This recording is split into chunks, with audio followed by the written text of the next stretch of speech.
What's up, everybody? Welcome to a new edition of Touchdown Texas. I'm your host, Shiva Patel. My co-host here, Nick Rodriguez.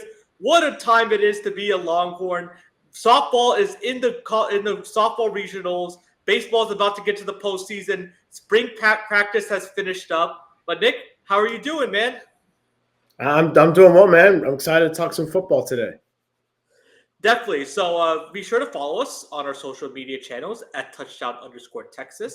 And be sure to like and subscribe to this YouTube channel. We appreciate the support for our content. And in this episode, we're going to be reacting to a lot of lists. There's a list of college football jobs, top 25, a college football playoff projection. So this is a mere reacting to the different lists that have been coming out because now all the teams are done for spring practice, and we're transitioning to summer, but football season is right around the corner. So the first topic, let's talk about the top 25. This is per Ari Wasserman from On3. He has Penn State 1, Texas 2, Clemson 3, Ohio State 4, and LSU 5. Do you agree with this rankings? I think most of the right teams are in the right spot, or at least in the top 10. I mean, just to go through 6 through 10, is Georgia, Notre Dame, Alabama, Oregon, and then he's got Illinois in there. I like a lot of those teams. I think that's the right spot. I'm fine with us being number 2. I'd probably still have Ohio State as number 1, even though they're losing Will Howard. They're going to have a new quarterback no matter, who starts this year because Will Howard will be in the NFL. Penn State, they're obviously going to be very good. I don't know if I'd have them above Ohio State quite yet. Clemson, I agree with. The only one that I'm really questioning would be LSU. I know I just got to see it. They've been up and down under Brian Kelly over the last few years, even with Jaden Daniels popping off. They didn't do great that year, really. So I just want to see if it can all come together. They always have a ton of talent. So that'll be interesting. Them at 5th. I would probably, at least for now, switch them in Georgia and have, in some order, Penn State, Texas, Clemson, Ohio State, and Georgia in the top 5. In some order, with Ohio State probably being my number 1 team right now. Okay, so we agree on the number 1 team. For my top 5 right now, I would have to say Ohio State 1, Penn State 2, Texas 3, Clemson 4, Georgia 5. I just think with Penn State is getting a lot of love. It's confusing some people around the country, but having watched Penn State the last couple of years very closely, they got that 2 running back monsters coming back, Keatron Allen and Noah Singleton. But I was concerned because they lost some wide receivers, to the portal. And they got a couple portal wide receivers, a Pena kid from Syracuse, as well as the USC kid, Kyron Hudson. But this is the year for Drew Aller. He needs to take that step. Let's see if they let him throw the ball deep. Let's see how he does. He needs to have a little bit more consistency, even though the talent is there. How are they going to replace Tyler Warren? That's going to be a big thing. Yeah, exactly. Because he was a top 14, 15 pick in the draft. Cowboys should have drafted him, by the way, but whatever. That's a different story for a different day. But also their defense. Losing Abdul Carter, how are they going to replace the defense? Especially on the front end, because that has been their secret sauce, getting to the quarterback, causing havoc, and forcing turnovers, forcing offenses to become one-dimensional and throwing the ball, which they have an outstanding secondary. So Penn State's 2, Ohio State's for the reason that we stated. I think that Julian Sain is going to be a really good quarterback. He's just going to be young. He's going to be a redshirt freshman, but they have the talent around him, and Ohio State is Ohio State. I think Clemson also, with Clay Clemson coming back, they have the superstar wide receivers, the great running game, great defense. They brought back one of the most out of any team in the country. So they're going to be very dangerous and the prohibitive favorites to win the ACC. And then Georgia, I'm not too big on Gunnar Stockton, but hey, let's see if he can prove me wrong. I think that defense is going to take a little bit of a step back. And so there's going to be less room for error for the Georgia offense. But I have to admit that I really like what Kirby Smart has done in the portal, getting Zachariah Branch, getting the Texas A&M kid. They had the Nate Frazier as a stud running back, Oscar Delp as a tight end. Their offense this year, Nick, I'll have you if you agree with this. their offense may be better than their defense this year for Georgia. But overall, who do you think is an underrated team that we're not talking about now that can jump in the top 5? Into the top 5 or to the top 10? The top 5, a top 10 team that could jump into the top 5. I would say, I mean, there's been a lot of discussion around Alabama. That's going to be interesting. I even read like a poll yesterday. A guy was ranking the SEC teams going into the year. His number 3 was Georgia. His number 2 is Texas. His number 1 is Alabama. So they will have a lot coming back. They will not have Jalen Milroe. They'll have another guy too. So that's the interesting is there's a lot of top teams that will have different quarterbacks at the helm, whether that's Texas with Arch Manning, whether that's Ohio State. They just won the championship. And, Will Howard is obviously not there anymore, as we've talked about. Georgia, Gunnar Stockton played, a few games last year, but, now he will be the guy instead of just replacing Carson Beck, who got hurt. So that's the interesting thing to me. Oregon, they've been a perennial top 3, top 5 team for the last 5 to 10 years. Are they still that caliber, or are they, more in the 6 through 12 range? So those 2 teams really stick out to me just because they've been the standard of college football for so long, and how far back do they fall?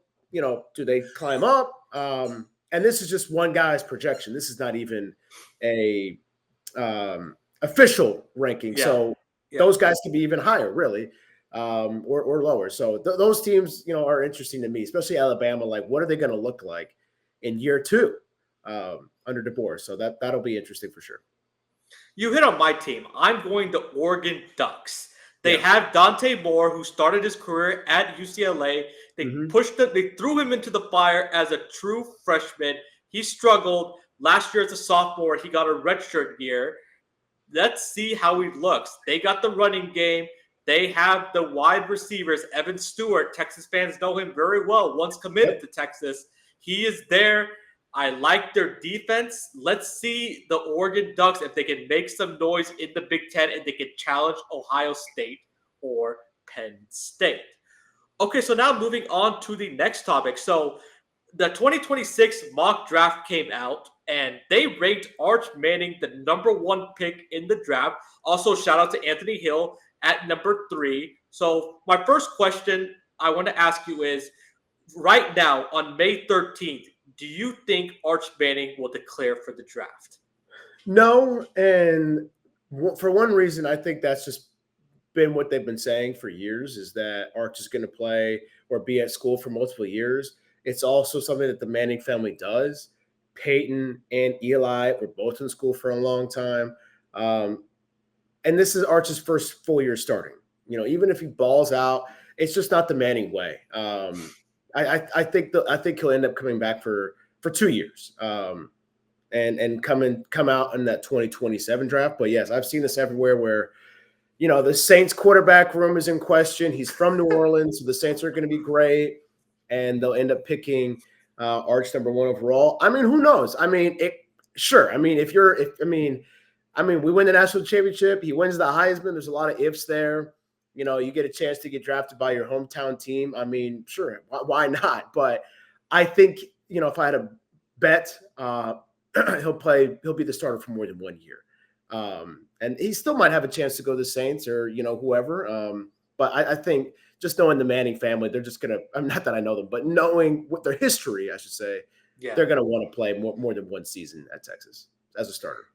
He's going to play more than 1 season unless he completely balls out. And then maybe if we win the national championship, even a Heisman, he might leave. But other than that, I think he's going to come back. And he is going to be even crazier in 2026 than he was in 2025 because he's getting his feet wet.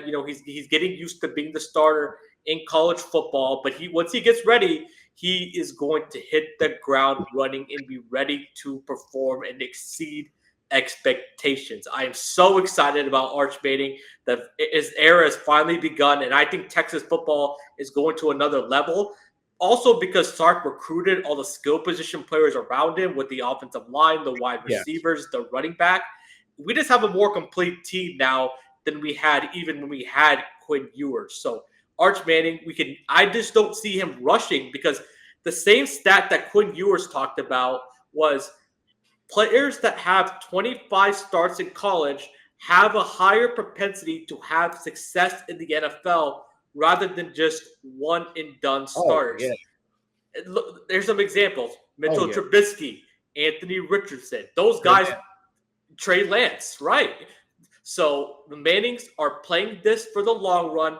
Arch has no rush to go to the NFL.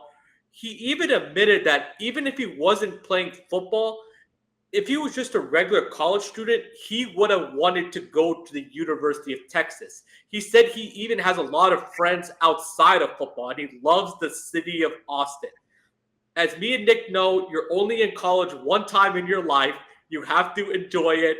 And I've always said he's waited 2 years. I don't see him waiting 2 years to only start 1 year. That math just doesn't add up for me. He's going to start 2 years, and I believe we are going to win a championship with Arch Manning as a starting quarterback. Well, now let's piggyback to another conversation with Arch Manning. So he is plus 650 for the Heisman favorite in all the major sports book. Jeremiah Smith is also up there. The Nussmeier kid from LSU is up there. So do you think Arch Manning should be the Heisman favorite? Oh my God, what a lot of pressure from this kid, right? I mean, damn. I mean, you go to the University of Texas, all of a sudden you're national championship favorites, or you're one of the favorites at least. After Quinn got you so close, and you know what? Let's just make him a Heisman favorite as well. Damn, I don't know if he would be my favorite. I think he would be. I kind of like what you said about next year being his like Heisman year. I think it'd be more like a guy that is like a Lagway. I like the Sellers pick from Carolina. Great pick. If I was going to throw down some money, even Nussmeier, like if they had a nasty year and he was just through like 40 touchdowns or something crazy, I could see Nussmeier. But the thing with Arch that is so appealing is his legs, right? He's got a great deep ball. We know that comes from Eli and from Peyton. But this kid can run. I mean, we saw this in some spurts when I think it was against Colorado State at the beginning of the year when he first got some playing time. I think it's probably the first game of the year.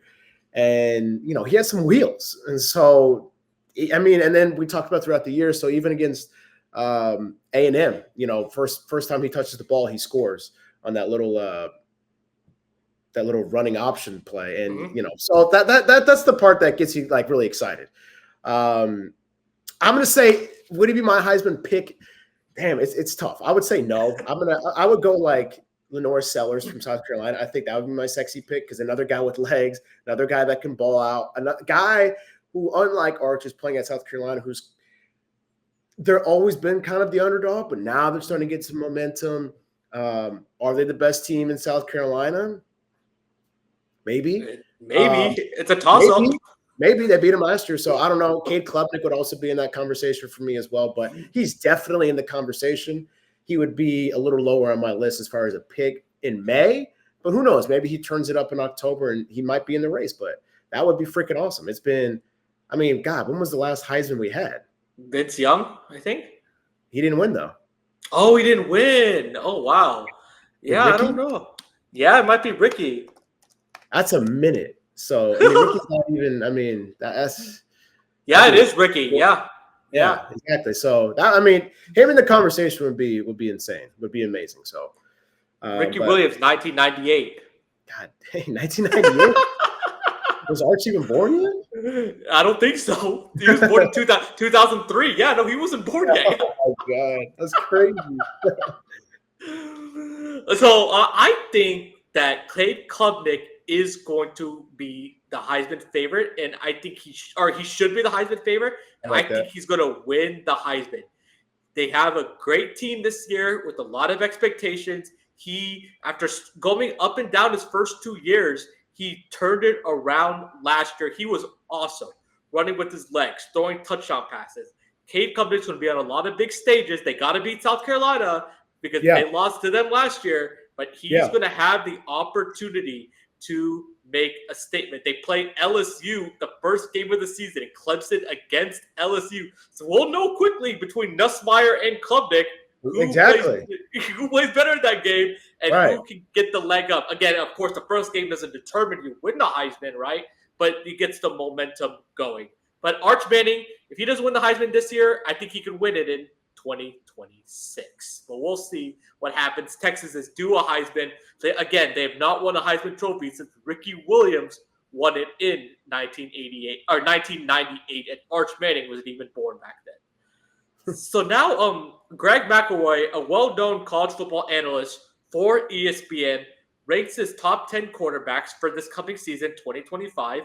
He ranks Klubnik 1, John Mateer from Oklahoma 2, Levitt 3, Aller 4, and Nussmeier 5.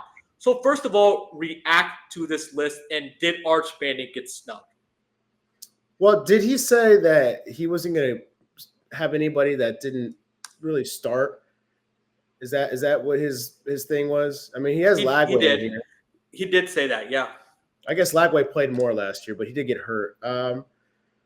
Again, I think it's if that's the case, then yeah, that's fine. Arch wouldn't be in the top 10. That's fine. I mean, I think if you're going with just guys, Arch is definitely in the top 5 for most people. I'm just going to look at the top 5 here. John Mateer is interesting. I know people love him out of Washington State. I don't know a lot about him. I love Cade Klubnik at 1. I'm fine. I'm completely fine with that. Drew Aller would be in my top 5. I like Nussmeier. I like Sellers. I like Lagway, and I love the love. I like how Georgia Tech here, Haynes King, snuck in at number 10. I think he's great. I think he's a great player. Well deserved. A&M, yeah, well deserved. So I like a lot of the guys he has in the top 7 range, especially Klubnik, Aller, Nussmeier, Sellers, and Lagway. I don't know if I would have John Mateer as high as 2, Sam Levitt as high as 3. Beck is so interesting. I don't know what we're going to get out of Beck. I mean, 2 years ago, he was great. Last year, he was just so bad at Georgia, and just they won despite his play, which my thinking is Georgia still will be good, even if you have an average Gunnar Stockton, just because they were winning games when he was throwing 3 interceptions. So I don't know what we're going to get from him out of Miami. I would have Sellers above him. I mean, Carson Beck would probably be at the bottom of this list for me, in the top 10, and Haynes King might be more in that 8 range, 7-8 range. So I think it's the right guys. It's just kind of the wrong order. He's really high on Sam Levitt and John Mateer. A little too high for me on those 2 guys.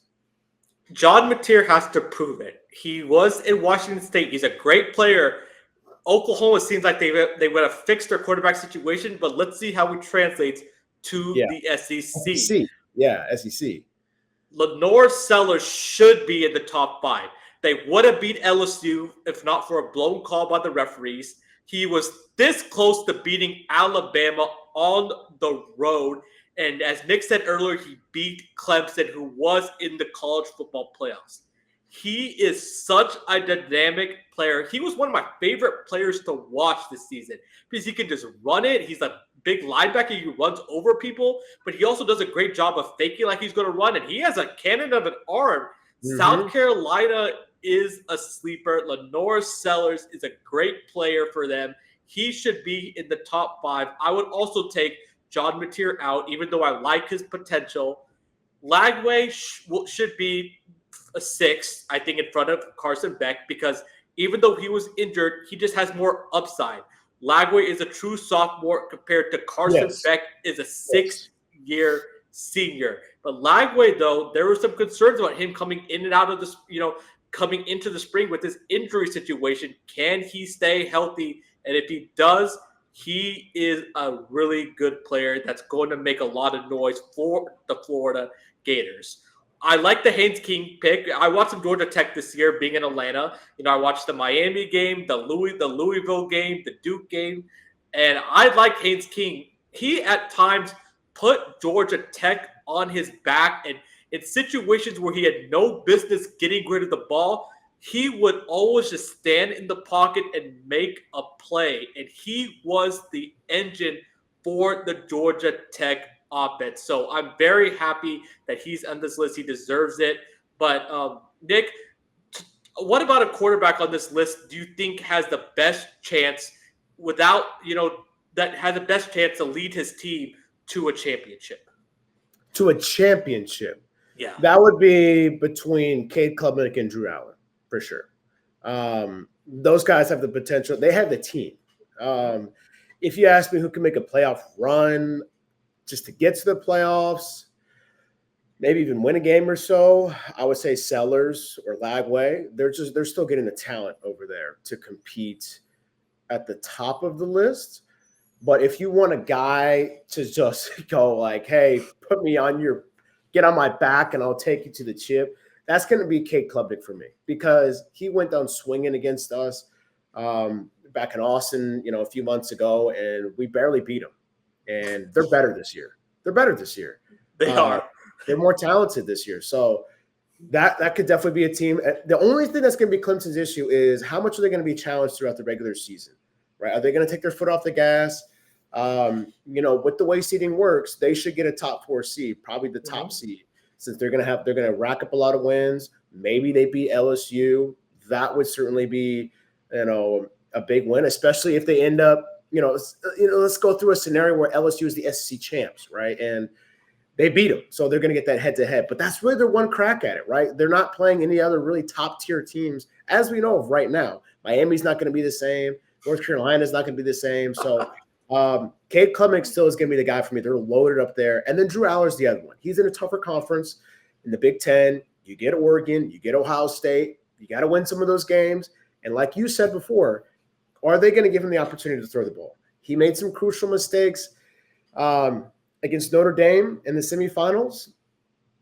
Can he come over the hump? Can he get over it and push them? Absolutely. I think Drew Aller can do it. We could see them face off in the playoffs. Yeah. Is his schedule going to be too tough? Are they going to trip up against even Michigan, Ohio State? So that's interesting. Illinois, we've talked about. So those would be the two guys that would be like I would have the most faith in, especially Cade Klubnik, just because we've seen more flashes of him doing it than Drew. But yeah, those two guys are awesome for sure. No, there's definitely just those two guys are the teams that are in championship contention. I've kind of already said about what I wanted to say about those guys, but a dark horse, a team that could compete, that could make it to like a semifinal game, a quarterfinal game. Lenore Sellers with South Carolina. I'm just really high on him. I think they have a chance. The bracket works out right. They have a chance to make a really deep playoff run. And because there's always a team that you don't expect, to make a deep run, but they always do, like Penn State last year. And I think that South Carolina team has a chance to really do that and beat some people in the SEC. So now let's talk about we're talking about players. Let's talk about coaching now. This was a very interesting list that came out by Andy Staples and Ari Wasserman, the college football top 10 jobs. So Andy Staples has Georgia, Ohio State, Texas, but Ari Weissman has Texas at number 1, Georgia at 2, Ohio State at 3. So Nick, right now, which program is the number 1 job in college football right now? Ohio State. Ohio State's got the best job right now, not only because they won the national championship this past year, but they've been doing it for so long. They wanted to fire their coach because he's lost to Michigan. So you get the passion, right? You get talent. They're still pissed, even though he won the national championship, right? They've just been doing it at a level that's so high, right? Their most recent championship is this year. Then you go back to their second most recent one is back in 2014, the inaugural college football playoff. There's so many guys that come into Ohio State every year, receivers, quarterbacks, defensive linemen. They're deep everywhere. So Ohio State would be my number 1. My number 2 would be Georgia. They've just been on a different stratosphere. They're damn close to Ohio State. They're damn close every year to winning the national championship. They would be my number 2. Texas would be my 3. We're coming back. I think we're usually a top 10 job, even if we're terrible.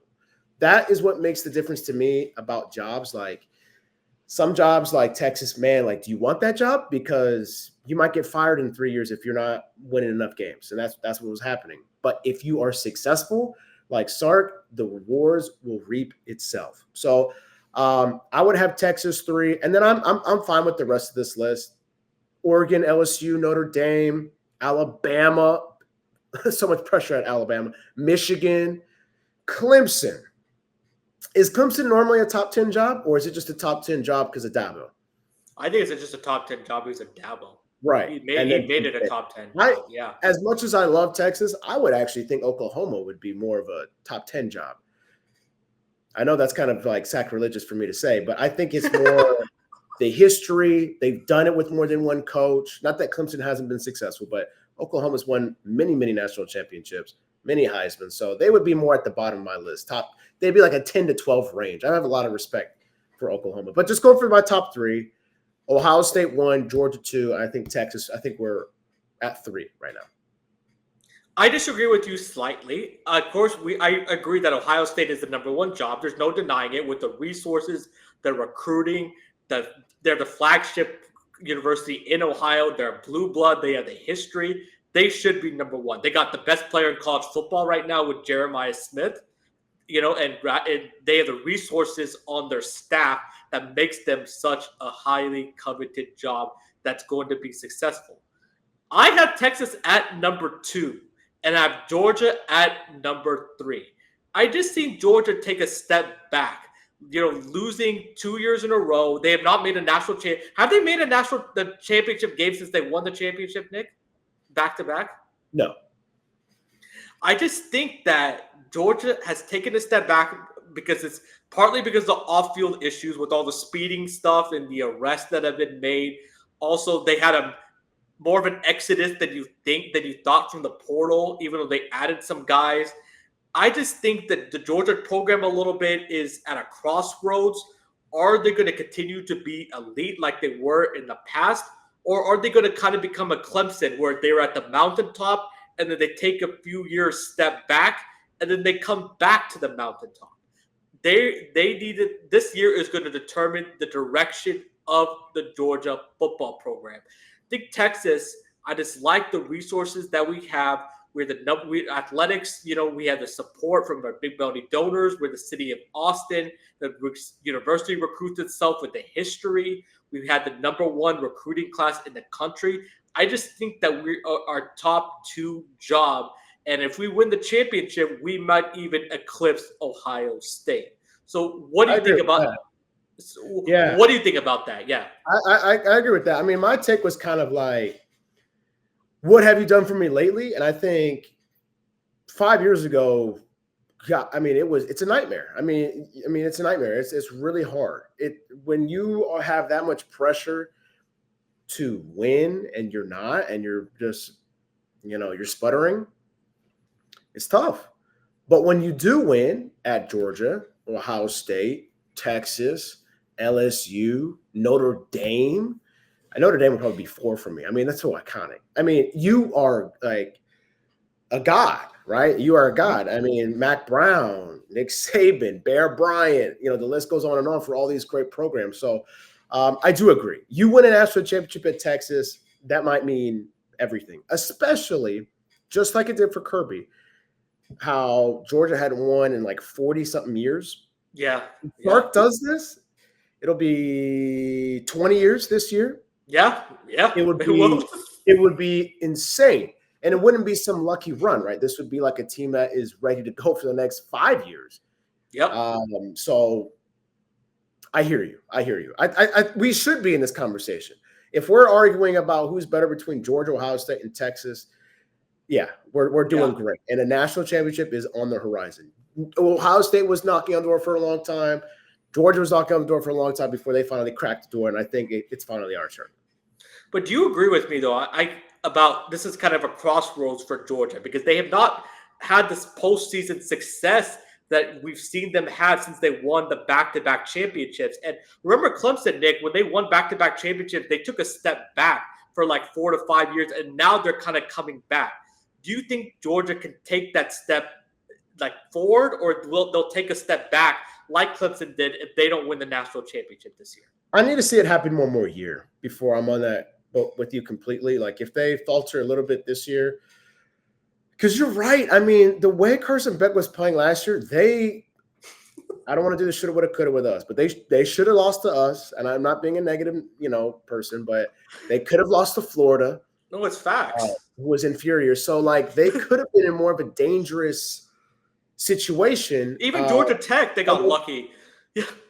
Georgia Tech too, right? So they kind of backed their way into things, but again, that's the greatness of Georgia, right? They get you close, and they end up figuring out how to win the ball game. So I need to see them falter again.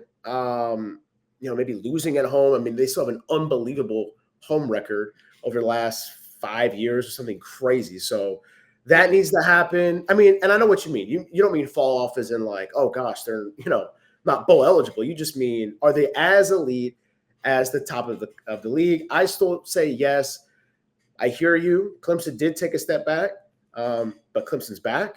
One thing I do want to bring up on that list that I thought that was very interesting, Texas A&M. What are they doing on that list? When have they ever been a top 10 of anything? I agree with you. They should not be on those lists just because they have the money they have that, money, that old oil money, being close to Houston, and they could just shell out that money, with resources. They tried multiple head coaches. They even bought the number one recruiting class, and right. that blew up in their face. I think Alabama, though, I was a little surprised how much of they would have been top 4 with Nick Saban, but now they're at number 7. And this is a big year for Kalen DeBoer. We both like him. Yeah. We think he's a fantastic coach. Oh, yeah. Can he figure out the quarterback situation? And because last year it was just Ryan Williams, but can he surround Moore with a complete offense? And how is the Bama defense? They're not the same vintage Bama defenses. So that's another interesting one that we'll see. That's a big year for the Alabama Crimson Tide. So now let's go back to another rankings, back to the player rankings. Our boy Trey Wisner is number 7 on the top 10 college football running back list. What is your thoughts about this, and should Wisner be ranked higher? No, I don't think you should be higher. I think 7 is perfect for him. There's a lot of good running backs on that list. There's 2 from Penn State. That just shows you their dedication to running the ball. Notre Dame's got number 1, Jeremiah Love. So, I mean, this is a lot of good running backs, but this also tells me there's a lot of good offensive lines out there. Oregon, great offensive line. Penn State, great offensive line. Georgia Tech, good offensive line. Texas, rebuilding offensive line, hopefully a great offensive line. Notre Dame, great offensive line. So I think Trey is right where he needs to be. We still have this guy, I don't know if you've ever heard of him, recovering, who might be playing this season, who would be even higher on this list. I agree. Probably 5th, right? I mean, is he higher than the Penn State guys? I mean, maybe 4th, but probably 5th, right? Yeah, I agree. But how about that for Trey Wisner? I mean, he was not going to really play, right? I mean, he was like the 3rd back, and then we go down with injury. Oh, I guess Trey Wisner's got to play, and Jaden Blue keeps fumbling the ball. And now you're on a top 10 college football running backs preseason from Greg McElroy. I think that's awesome. That's a great story for Trey Wisner. I wouldn't have him any higher or any lower. I think 7 is a perfect spot for him.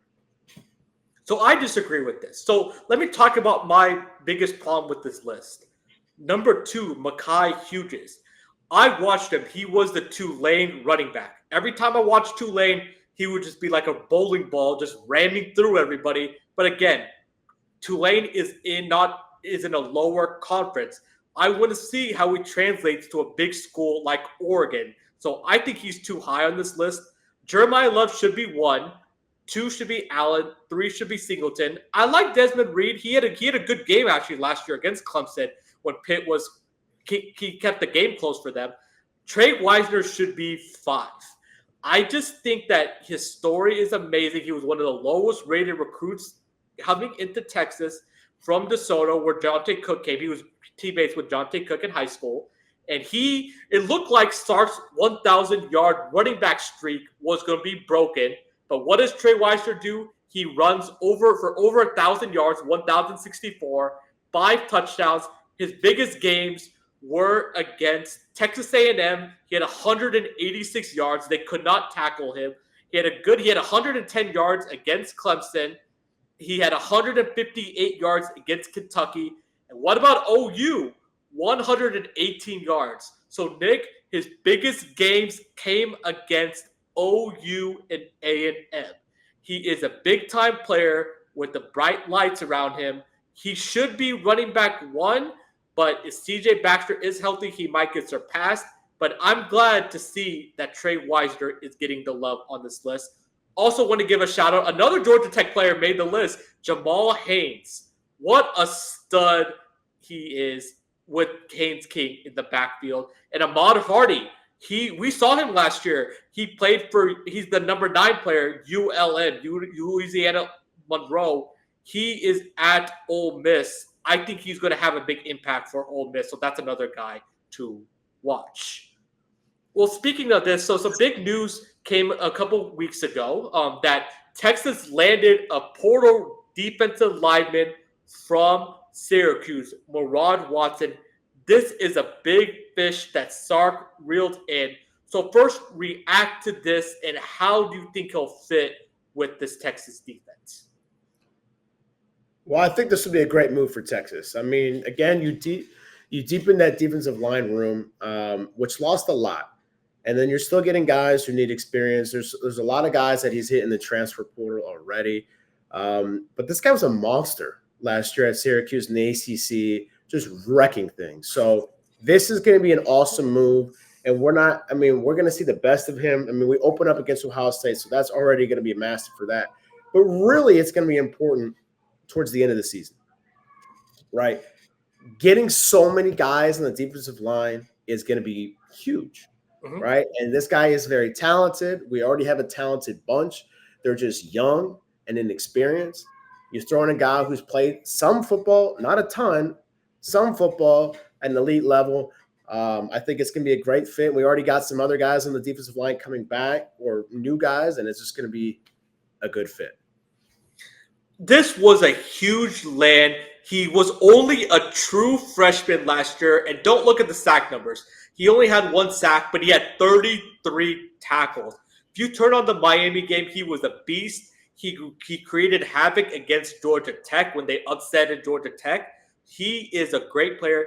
He is going to be the starter with Cole Brevard, and he is going to make an impact for the Texas Longhorns. He's a disruptor. He can stop the run, get to the passer. He has a wide range of moves. He could use power. He could use quickness on you. He is going to be one of the best defensive linemen in our room. And again, I like Sark going after these younger guys. He's only going to be a true sophomore. So we have him minimum in the program for 2 years. So that is going to be huge for development and continuity. And he is going to make it be a great addition for this Texas Longhorns defensive line. And this shout out to the staff for addressing the needs head on of defensive linemen. So our last topic of the day, we're back to another projection. So the college football playoff projection, according to Cole Thompson. Who does he have in the national champions? The Texas Longhorns. He has us as a 2 seed, beating Alabama, LSU, and Penn State. I'm not going to ask you, Nick, do you agree with that? Because obviously I think you do. But can you see this happening for Texas? Yeah, I can. I really can. This is the first time in years where I actually think we can win a national championship. Well, that's not true. I thought we could win one last year. But preseason really start to be like, we could actually win it this year. And we've been so close the last 2 years that, yeah, I think we could hoist it. The interesting thing is the teams in here. Like, of course, I think no problem with Bama being in here, really. I think they can be in here. LSU, Penn State, Georgia, Ohio State, Notre Dame. Like, those all make sense to me. Arizona State, they're back in it. Oh, our favorite team. Favorite team. UNLV. Interesting. Who's this at the bottom it's covering? Is that Oregon? Yes, Oregon. Yep. Oregon. Okay, as a lower seed. Okay, makes sense. Texas Tech. I don't know a lot about their current state. So this would be a phenomenal playoff. So the Final Four, what's the Final Four here? Okay, Texas, so the State. Oh, that's the championship. Texas and LSU. And Penn State. Ohio State. Yep. Wow, that would be phenomenal. That could be an SEC championship rematch and a Big Ten championship rematch, right? Mm-hmm. Holy, Exactly. that would be awesome. I would love to play LSU for a ticket to go to the Natty. That makes me feel warm and cozy. We avoid Georgia. We have kryptonite against. We're the 2 seed. No Clemson in here. Oh wait, there is Clemson. Sorry. They lose to LSU. I mean, of course, I definitely could see us winning it. I would probably have us playing Clemson or something in that matchup. But Yep. definitely agree with that top one: Ohio State, Penn State, or Ohio State, Georgia. But yeah, of course, I think we can win it this year. I think we could win it this year, but I'm more uber confident going into the fall of 2026 season. I know nobody wants to hear that. Just hear me out. A second-year starting quarterback in Arch Manning. CJ Baxter is going to come back. He's going to be more than a year removed from his injury. Ryan Wingo is going to be a junior in a top 10 pick. Colin Simmons is going to be a junior in the top 10 pick. And our 2025 number one recruiting class is going to be sophomores. That is the year I believe we're going to win the championship. But just reacting to this projection, I would flip Ohio State and Penn State. I think Ohio State's going to be the 1 seed. Penn State's going to be the 5 seed, even though they are going to play in the semifinal. So I agree with that. I have Clemson and Texas also in the semifinal, but I have Texas and Ohio State playing for the national championship. And unfortunately, I have the Buckeyes winning in a close game. But again, what I'm going to say, we're going to win the championship in the 2026-2027 season. Am I crazy to say that, Nick? No, I don't think so. I mean, I think, before you win the championship, really in any sports, you got to knock on the door a few times. You got to fail. You got to lose in the first round. You got to lose your bowl game. You got to, win a conference championship. You got to get close before you can win it. And sometimes it takes a little while. Like we've been to 2 semifinals and lost. Very close. You have us losing in the national championship, which would be obviously that next step. And then the year after you have you winning. I mean, that's kind of what it's like. NBA. We have the NBA playoffs going on right now, right? Like usually, a team doesn't go all the way that first year. We've seen OKC, right? Just to bring it to basketball. You might lose that first, second round when you're young. Now expectations grow. So no, I could see us losing in the national championship. I could see us winning the national championship. I could see us going to the semifinals. You're at the point now where expectations are damn high, and you're like, yeah, it's time to win, which we have. And last year I think was so interesting or 2 years ago was interesting because it was just 4 teams. Yeah. And we lost, right? A close one to Washington. Last year I think was amazing because you had to play a lot of games, right? We beat Clemson at home, then we beat a nail biter to Arizona State just to get to the semifinals against Ohio State, where we lost a tough one. And then obviously that next game would have been the championship. So, yeah, I mean, sometimes you just need to fail a couple of times before we get there. And I think we are doing everything right. We're going to win a national championship in the next 3 years. I think it's this year. You think it's next year. Maybe it's both. Who knows? But it's coming. It's coming. You have to fail and get that close. Ask Georgia, ask Ohio State, ask any of these teams in here. It happens. It does, and it's harder than ever now to win a national championship because eventually they're going to expand the playoffs from 12 to 16. Yeah, let's win it now before it becomes 16. I agree with that. So I have Ohio State, unfortunately, as a champion. But again, thank you for saying it, Nick. If we make it to the national championship game, that counts as taking the next step. But I want to ask you before we wrap up the show, if Texas does not win the 2025 championship, right now in May, your prediction can change, of course, but with what you know now, who is your early champion that is non-Texas? That is not Texas? Yes. Clemson. Oh, I like it. Okay. I have Ohio State, and then I have Penn State as number 2, Clemson as 3, and then Georgia as 4. But I do have us winning the national championship. So that being said, I do have Texas beating a Clemson. I would love to play Ohio State. I haven't thought all of that through, but I do have us. But if it's not us, I like Clemson's chances. And then how far right now do you think Georgia gets? If you think they even make the playoffs? They definitely make the playoffs for me. In between, it's all about matchups too, because if they played us again, they could have beat us. They know us well. They're comfortable with us, at least last year. So I would say either at least quarterfinals, and depending on matchup, maybe even semifinals. I had them making it to the quarterfinals and them losing. But hey, Gunnar Stockton may surprise us and be like a lower. At this time last year, we did not know who Lenore Sellers was. And look at him now on the list. At this time last year, we did not know who Sam Levitt was. Everybody's talking about him now. So Gunnar Stockton, this is your chance to really make a name for yourself. Well, thank you so much for watching this episode of Touchdown Texas. Be sure to follow us on our social media channels at touchdown_Texas. Like and subscribe to this YouTube channel.